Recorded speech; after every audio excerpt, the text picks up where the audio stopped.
নমস্কার। আজকের ছোট গল্প মা। কলমে ও কণ্ঠে সুস্মিতা। ছোট্ট মেয়ে ঋতু, বয়স সবে ৮। বাবা মায়ের একমাত্র সন্তান না হলেও ছোটবেলা থেকে কোনো অভাবের সম্মুখীন হতে হয়নি। যে বাবার সাইকেলের বেল আর ডিউটি থেকে বাড়ি ফেরার পর ঘুম পাড়ানি গান ছাড়া ৬ মাস থেকে সেই ঋতুর ঘুমই আসতো না, একসময় সেই বদমেজাজি বাবার সাথেই মনের অনেকটা তফাৎ শুরু হলো ছোট্ট ঋতুর। স্বাভাবিকভাবেই ভালো থাকার আলম্বন হিসাবে বেছে নেয় মা ৯ বছরের বড় দিদি আর ২.৫ বছরের ছোট্ট ভাইকে। মায়ের ওপর বাবার কিছু অত্যাচার, বাবার বেবুনিয়াদি রাগ, বিরক্তিবোধ, আর অন্যদিকে ভাই আর দিদির সাথে ঝগড়া, খুনসুটি আর মায়ের অপরিসীম ভালোবাসায় বড় হয়ে উঠছিল ঋতু।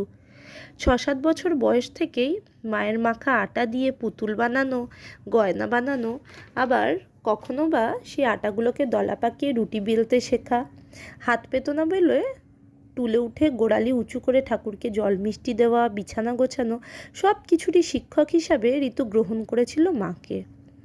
এরপর ঋতু আস্তে আস্তে বড় হতে থাকে।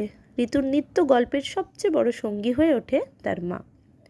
জীবনের আরও ১৬টা বছর অতিক্রম করে ফেলেছে ঋতু।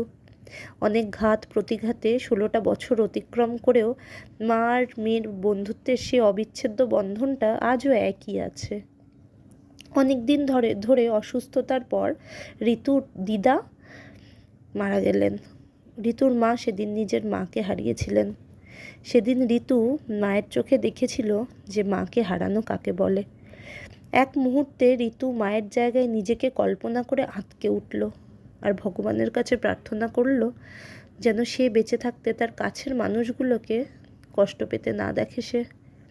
সময়ের কালস্রোতে কষ্টগুলো সবে একটু থিতিয়েছে। বর্তমানে নিজের ভালোবাসার মানুষ, নতুন সংসার আর আগামী দিনের রঙিন স্বপ্নগুলো ঋতুর চোখে বড্ড জ্বলজ্বল করছে। দিনটা ছিল ১৪ই ফেব্রুয়ারি ২০১৬। ঋতুর ভালোবাসার মানুষটা সপরিবারে তার বাড়িতে এসেছে। ভ্যালেন্টাইন্স ডে, মানে ভালোবাসার এই দিনটাতে ঋতুর ভালোবাসার মানুষটা আরও একরাশ স্বপ্ন দিয়ে গেল ঋতুর চোখে। সেই বছর ২৫শে নভেম্বর তাদের বিয়ের ঠিক হলো। ঋতুর মা ঋতুর দিকে তাকিয়ে মনে মনে ভাবলেন, যে মেয়েটা এতদিন পুতুলকে বিয়ে দিত, আর কটা দিন পরেই সেই মেয়েকে পুতুলের মতো সাজিয়ে অন্যের হাতে তুলে দিতে হবে। বিষয়টা যতটা কষ্টের, ঠিক ততটাই সম্পূর্ণতার আনন্দের। বোধহয় মেয়ের জন্মের পর থেকেই প্রতিটা মাই একদিনের জন্য হলেও এই স্বপ্নটা দেখে থাকেন। সত্যি, জীবনের চড়াই উতরাইয়ের এই দীর্ঘ পথ অতিক্রম করে আজ অনেকটা সুখ পেল ঋতুর মা। ছোট্ট সাহিত্য মায়ের কোলে শুয়ে এতক্ষণ এইসব গল্পই শুনছিল। হঠাৎ দেখে মায়ের চোখের কোণে জল। মায়ের চোখ মুছিয়ে সে বলে, মা মা আমি তোমায় ছেড়ে কোথাও যাব না মা। মা অনেকটা স্নেহের সাথে ছোট্ট সাহিত্যের মাথায় হাত বুলিয়ে তাকে ঘুম পাড়িয়ে তার পাশে শুয়ে দেন। ঘড়ির কাঁটা জানান দিচ্ছে রাত ১১টা। ঋতু গিয়ে দাঁড়ালো তার মায়ের ছবির সামনে। মায়ের সেই হাসি মুখের দিকে তাকিয়ে ঋতু ফিরে গেল ১০ বছর আগে।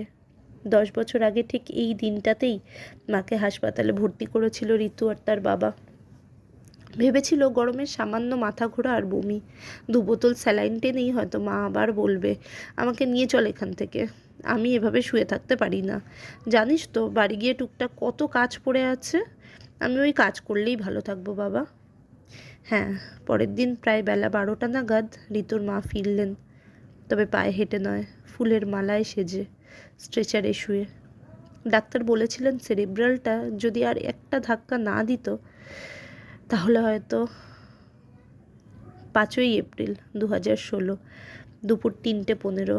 কপালে টিপ, সিঁথিতে সিঁদুর, পায়ে আলতা, গলায় মালার বোঝা আর ধূপের গন্ধে ৩৪ বছর আগলে রাখা সংসার থেকে বিদায় নিলেন ঋতুর মা অনিতা দেবী।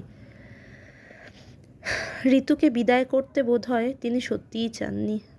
এইসব ভাবতে ভাবতেই জ্ঞান ফিরল ঋতুর। চোখ তখনও ঝাপসা। চোখের কোণে জল মুছে সন্তানতুল্য ভাইকে ফোন করে বলল, কষ্ট পাস না, আমরা আছি তো, মা কোথাও যায়নি আমাদের ছেড়ে, আমাদের মধ্যে দিয়েই মা তো বেঁচে আছে। আর রাত না জেগে ঘুমানোর চেষ্টা কর। ফোনটা কেটে নিজের সন্তানের মাথায় হাত বুলিয়ে ঋতু কথা দিল, অন্তত সে যাবে না এভাবে। মায়ের না বলা সব দায়িত্ব যে তার, সবাইকে উপযুক্ত না করে কি তার উপায় আছে?